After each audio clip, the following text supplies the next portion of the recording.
Assalamualaikum warahmatullahi wabarakatuh. Perkenalkan, nama saya Gesani Feja Zahira dari 10 ATP 3. Di sini saya ingin menjelaskan pengertian perbuatan zina. Zina secara bahasa berasal dari kata zana yazni, yaitu hubungan badan antara laki-laki dan perempuan yang sudah balik tanpa adanya ikatan pernikahan yang sah sesuai dengan tuntutan agama Islam. Zina secara harfiah berarti fahisah, yaitu perbuatan keji, dan zina secara istilah adalah hubungan selayaknya suami istri yang dilakukan oleh seorang perempuan dan laki-laki yang tidak terikat dalam hubungan pernikahan, baik itu dilakukan oleh salah satu atau keduanya yang sudah menikah ataupun belum menikah sama sekali.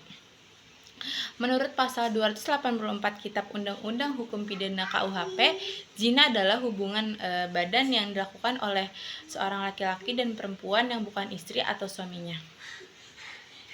Hukum perbuatan zina. Para ulama telah bersepakat bahwa hukum perbuatan zina adalah haram. Dalam surat Al-Quran, surat Al-Isra, terkandung larangan untuk tidak mendekati perbuatan zina. Kata jangan mendekati seperti ayat tersebut merupakan larangan mendekati sesuatu yang dapat merangsang jiwa dan nafsu untuk melakukannya. Dengan demikian, larangan mendekati zina mengandung peringatan agar tidak terjerumus dalam suatu yang berpotensi mengantarkan kepada langkah untuk melakukannya. Sebagaimana sebuah perumpamaan, barang siapa yang berada di sekeliling suatu jurang, ia dikhawatirkan akan terjerembab ke dalamnya. Demikian juga dengan mendekati perbuatan zina. Dikhawatirkan akan membawa seseorang benar-benar melakukannya. Adapun terhadap perilaku selain perbuatan zina yang tidak memiliki rangsangan yang kuat untuk melakukannya, maka biasanya larangan tersebut langsung tertuju kepada perilaku itu, bukanlah larangan mendekatinya. Hukuman bagi pelaku perbuatan zina. Hukuman bagi pelaku perbuatan zina terjadi menjadi dua macam, tergantung pada status atau keadaan pelakunya. Apakah pelaku perbuatan zina itu sudah berkeluarga, zina muhsan, atau belum berkeluarga, ghairu muhsan, maka akan membedakan jenis hukuman yang diberlakukan padanya, yaitu hukuman untuk perbuatan zina muhsan sebagaimana dijelaskan sebelumnya, bahwa zina muhsan adalah perbuatan zina yang dilakukan oleh laki-laki dan perempuan yang sama-sama sudah menikah. Hukuman untuk pelaku zina muhsan adalah hukuman dera atau dicambuk sebanyak 100 kali, hukuman rajam yaitu hukuman mati dengan cara dilempari batu atau sejenisnya. Hukuman untuk perbuatan zina ghairu muhsan. Zina ghairu muhsan adalah perbuatan zina yang dilakukan oleh perempuan dan laki-laki yang belum menikah.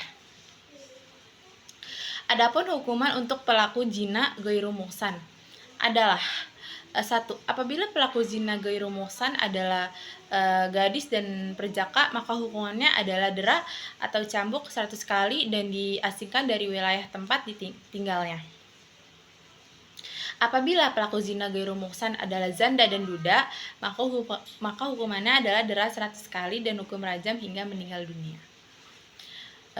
Hukuman perbuatan zina dalam Kitab Undang-Undang Hukum Pidana KUHP. Dalam pasal 254 KUHP, pelaku perbuatan zina dapat diancam dengan hukuman 9 bulan penjara. KUHP menganggap bahwa hukuman badan antara laki-laki dan perempuan di luar perkawinan adalah zina. Namun, tidak semua perbuatan zina dapat dihukum. Perbuatan zina yang dapat dihukum adalah perbuatan zina yang dilakukan oleh laki-laki dan perempuan yang sudah menikah. Tuntutan terhadap pelaku sendiri hanya dapat dilakukan oleh salah satu pasangan dari pelaku perbuatan zina tersebut atau yang merasa tercemar akibat perbuatan tersebut.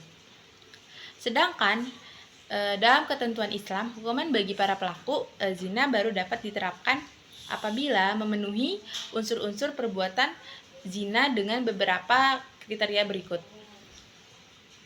1. Perzinahan dilakukan di luar hubungan perkawinan yang sah dan sengaja. 2. Pelaku adalah mukallaf bila seorang anak kecil atau orang yang tidak berakal atau gila melakukan hubungan seksual di luar pernikahan, maka tidak dapat dituntut dalam pelanggaran perbuatan zina secara syar'i.